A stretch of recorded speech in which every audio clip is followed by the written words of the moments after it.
আমরা কেমন সমাজ, সংস্কৃতি, রাজনীতি, রাষ্ট্র চাই এবং সেখানে সবাই পরস্পরকে কোন দৃষ্টিভঙ্গিতে দেখবে, রাষ্ট্র কোন দৃষ্টিভঙ্গি নিয়ে প্রতিষ্ঠা করবে মানবিক মর্যাদা, সেই আলাপ এই সময়ে আরো গুরুত্বপূর্ণ হয়ে উঠছে। এই যে আমরা বলি রাষ্ট্রধর্ম, রাষ্ট্রের কি কোনো ধর্ম হয়? রাষ্ট্র তো মানুষ নয়, বরং অনেক ধর্ম, গোত্র, জাতির মানুষের, অর্থাৎ একটা সমষ্টির সংগঠন। ফলে অনেক ধর্মের মানুষ যেখানে থাকে, মানুষ নিয়ে যে সংগঠন, সেটা এক ধর্মের রাষ্ট্র হয়ে উঠতে পারে কি? সাম্প্রতিক সময়ে সংবিধান সংস্কার কমিশন থেকে ধর্মনিরপেক্ষতা শব্দটি বাদ দেওয়ার প্রস্তাব আসার পর বিষয়টি নিয়ে আলোচনা চলছে রাজনীতি ও নাগরিক সমাজে। সম্প্রতি গণতান্ত্রিক অধিকার কমিটি অন্তর্বর্তীকালীন সরকারের ৮ মাস পর্যালোচনা করেছে এক সেমিনারে। সেখানে বিশিষ্ট বুদ্ধিজীবী অর্থনীতিবিদ আনু মোহাম্মদ রাষ্ট্রের কেন ধর্মনিরপেক্ষ হওয়া জরুরি এবং ধর্মনিরপেক্ষতা বহুত্ববাদকে ধারণ করতে পারে সেই কথা বলেছেন। সেই বক্তব্য নিয়ে দ্য পোস্ট নিউ মিডিয়া একটি কার্ড কন্টেন্ট করেছে, যেখানে অধ্যাপক আনু মোহাম্মদের একটি বক্তব্য ধর্মনিরপেক্ষতা বাদ দিলে বহুত্ববাদ কিভাবে সম্ভব। তার মতে, রাষ্ট্র যদি সত্যিকার অর্থে সকল ধর্মের ব্যাপারে নিরপেক্ষ না হয়, তাহলে তা কখনোই বহুত্ববাদ নিশ্চিত করতে পারে না। পোস্টের এই কার্ডে আনু মোহাম্মদের বক্তব্য নিয়ে নেট দুনিয়ায় বেশ আলাপ হচ্ছে।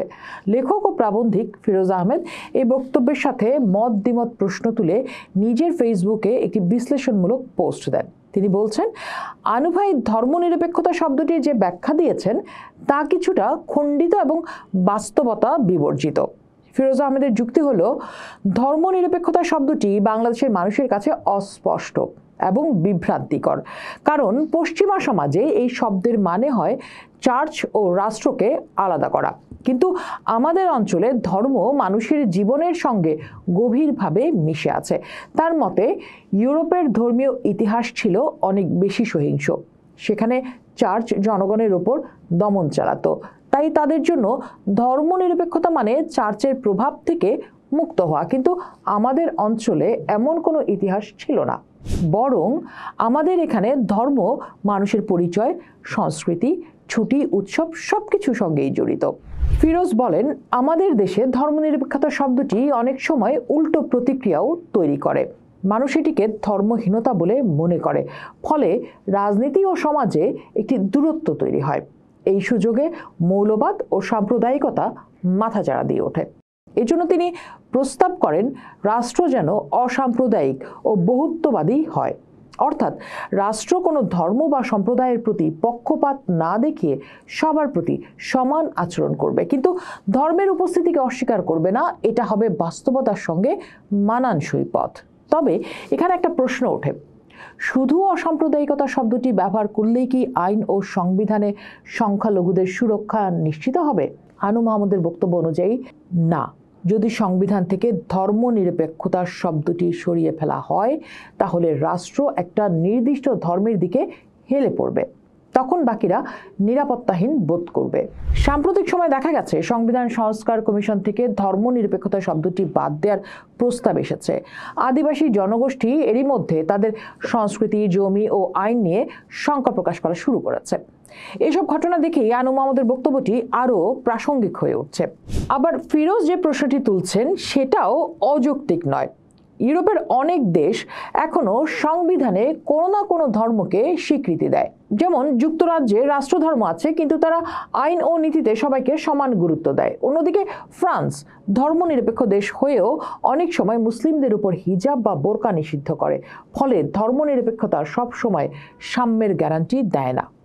ফিরোজ বলছেন, বাংলাদেশের মানুষ ধর্মকে শুধু বিশ্বাস নয়, জীবনের অংশ হিসেবে দেখে। হঠাৎ করে রাষ্ট্র যদি ধর্ম থেকে সম্পূর্ণ দূরে চলে যায়, তাহলে সাধারণ মানুষ সেটাকে গ্রহণ করবে না, বরং এতে করে উল্টো ধর্মীয় পরিচয়ের প্রতিরোধ তৈরি হবে।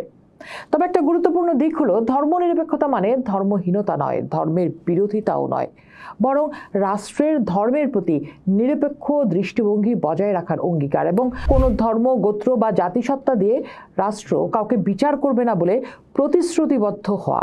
এই দৃষ্টিভঙ্গি থেকেই নাগরিক অধিকার, সমান আইন, ধর্ম পালনের স্বাধীনতা নিশ্চিত করা যায়। হানু মাহমুদ তাই মনে করিয়ে দেন, বাংলাদেশের মতো একটি বৈচিত্র্যময় দেশে যদি রাষ্ট্র একটি নির্দিষ্ট ধর্মকে প্রাধান্য দেয় তাহলে তা সংখ্যালঘুদের জন্য বিপজ্জনক হতে পারে। এজন্য ধর্মনিরপেক্ষতা শব্দটি বিতর্কিত হলেও তার অন্তর্নিহিত মূল্যবোধ, নিরপেক্ষতা ও সমতা রক্ষা করাই জরুরি। ফিরোজের সবচেয়ে গুরুত্বপূর্ণ পর্যবেক্ষণ হলো, বাংলাদেশের প্রগতিশীল বুদ্ধিজীবীদের বড় অংশ নিজেদের সংস্কৃতি ও ধর্মীয় ইতিহাস থেকে অনেক দূরে থাকেন। ইমাম আবু হানিফা, ইমাম গাজালিদের মতো চিন্তাবিদদের নিয়ে তাদের আগ্রহ কম, ফলে প্রগতিশীল চিন্তার ভিত সমাজের ভেতর গড়ে ওঠে না। তবে আশার বিষয় হলো, ফিরোজ নিজেই লিখছেন, নতুন প্রজন্মের অনেকে এখন যুক্তি ও গবেষণার মাধ্যমে ধর্মীয় সূত্র ধরে সমাজ বদলের কথা বলছে। এই ধারা আরও বিস্তৃত হলে হয়তো ভবিষ্যতে বাংলাদেশে একটি ব্যালান্সড বাস্তবভিত্তিক রাষ্ট্রচিন্তা গড়ে উঠবে। সবশেষে বলা যায়, আনু মাহমুদ ও ফিরোজ আহমেদ দুজনেই গুরুত্বপূর্ণ প্রশ্ন তুলেছেন। একজন বলছেন রাষ্ট্রকে নিরপেক্ষ হতে হবে, অন্যজন বলছেন নিরপেক্ষতা মানে বাস্তবতা অস্বীকার নয়। এই দুই চিন্তার ভেতর থেকেই হয়তো নতুন কোনো পথ বের হবে, যেখানে আইন, জনগণের অনুভব এবং বহুত্ববাদ একসাথে চলতে পারবে। সব মিলে বিতর্কটি শব্দ নিয়ে শুরু হলেও শেষ পর্যন্ত ছুঁয়ে যাচ্ছে বাংলাদেশের ভবিষ্যৎ রাষ্ট্রচরিত্রের মূলে। আমরা কেমন সমাজ, সংস্কৃতি, রাজনীতি, রাষ্ট্র চাই এবং সেখানে সবাই পরস্পরকে কোন দৃষ্টিভঙ্গিতে দেখবে, রাষ্ট্র কোন দৃষ্টিভঙ্গি নিয়ে প্রতিষ্ঠা করবে মানবিক মর্যাদা, সেই আলাপ এই সময়ে আরও গুরুত্বপূর্ণ হয়ে উঠছে। দ্য পোস্ট তার ভিডিও কন্টেন্টে সেই প্রশ্নগুলো সামনে আনতে চায়। পোস্ট দেখুন, ভাবুন, করুন, পোস্টের সাথেই থাকুন।